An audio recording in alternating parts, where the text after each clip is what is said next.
түрі басқаша. Қазір түсіндіремін. Қазір. Негізінде бізде сызықтық дифференциалдық теңдеу дегеніміз ол y штрих плюс px y тең qx түріндегі есептерді айтамыз ғой, сызықтық дифференциалдық теңдеу деп. Бірінші ретте. Иә.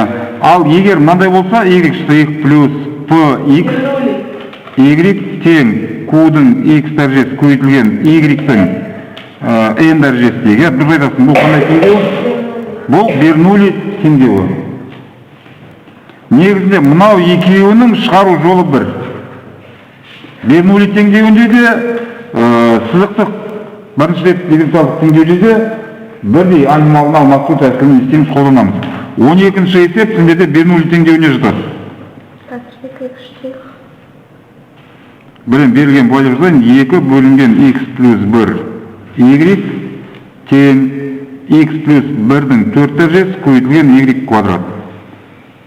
Көресіңіз, px дегеніміз бізде мынау, qx дегеніміз x плюс 1-дің 4 дәрежесі, y-дің n дәрежесі ол y квадрат. Бұл Бернулли теңдеуі.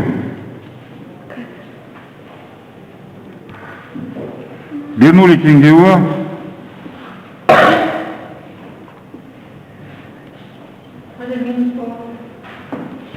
қайда минус? Мына жерде минус па? Берілген бойынша мына жерде минус, е? Бернулли теңдеу, бұл теңдеуді шешу үшін тура бір тектіні қалай шығарамыз? Тура сондай жолды қолданамыз. Яғни y-ті o көбейтілген o деп аласыңдар. Орнына қойсақ.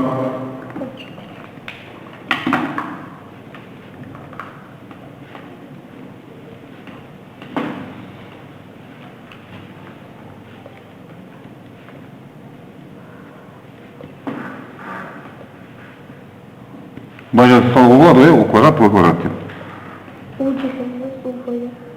Енді мынау екеуінен o-ды жақшан сыртына шығарып жіберсек.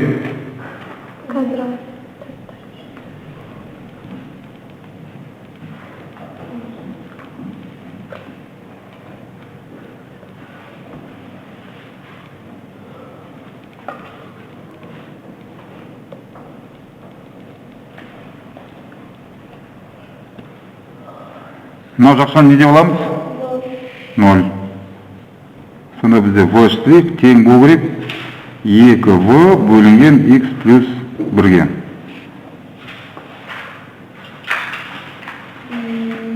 Бұдан dv бөлінген v тең 2dx бөлінген x плюс 1 шығар, е?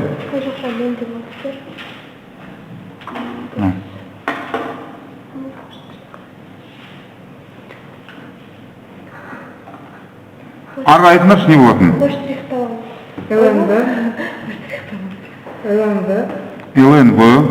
ln x плюс 1. Значит? 2x плюс 1. 2 ln x плюс 1. 2 ln x плюс 1. dv бөлінген v бола ма? X болмай ма? dv бөлінген dx. Сразу скажу. Бірден былай өткізіп өтті. Енді бұл жерден v неге тең болады? X плюс 1-дің квадратына. X плюс 1-дің дұрыс айтасың квадратына. Бұл жерге ешқандай саны қоймаймыз, е? Енді осы v-ны алып, мынау теңдеуге апарып қоямыз. U штрих x плюс 1-дің квадраты. Мынау неге тең кетеді? 0 тең x плюс 1-дің 4 дәрежесі u квадрат көбейтілген v-ның орнына мынаны қойсақ, не болады? 1-дің квадратының квадраты 4 дәреже болып кетеді. 6 дәреже болады. Мына өткізсек 6 дәреже болады. Сонда du бөлінген u квадрат тең x плюс 1-дің 6 дәрежесі dx. Осыған келсеміз ба?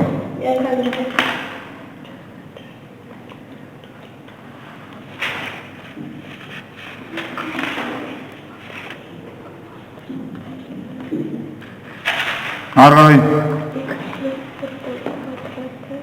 Екі жағын интегралдаймыз. Сол жағы не тең болады?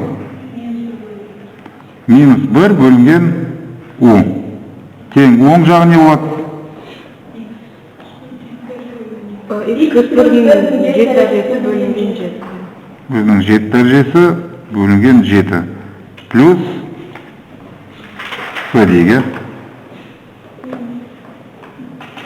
Нәрге кеткен плюс 1 дейсіз, туындысы бәрі dx-қа тең болады.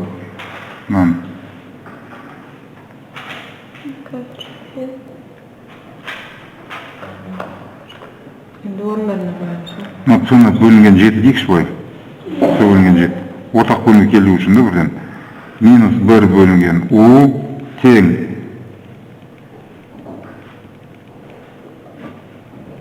Бөлінген 7. u тең неге? Минус 7 бөлінген x бөлінген 1 минус 7 бөлінген. Плюс s деп еш жазуға болады, я. U бөлінген u квадрат деген не? Енді бізде u бар, v бар, не алдайсың? Орны қойды. Y тең, u мынаған тең, v неге тең болды жаңа? X плюс 1-дің квадратына тең болды, я? Орнына қойсақ.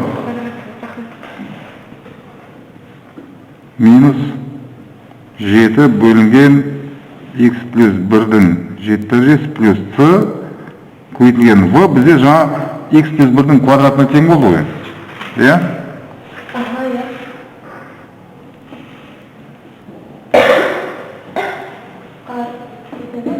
Y тең минус 7x плюс 1-дің квадраты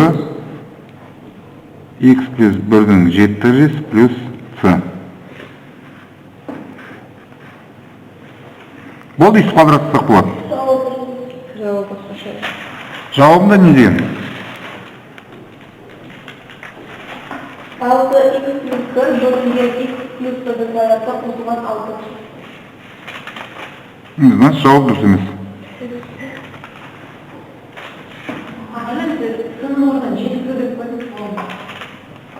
Мә ете ма? Болады. Болады деп ештеңе өзгермейді. Сенде де осындай шыққан беді? 11 күнде шықты.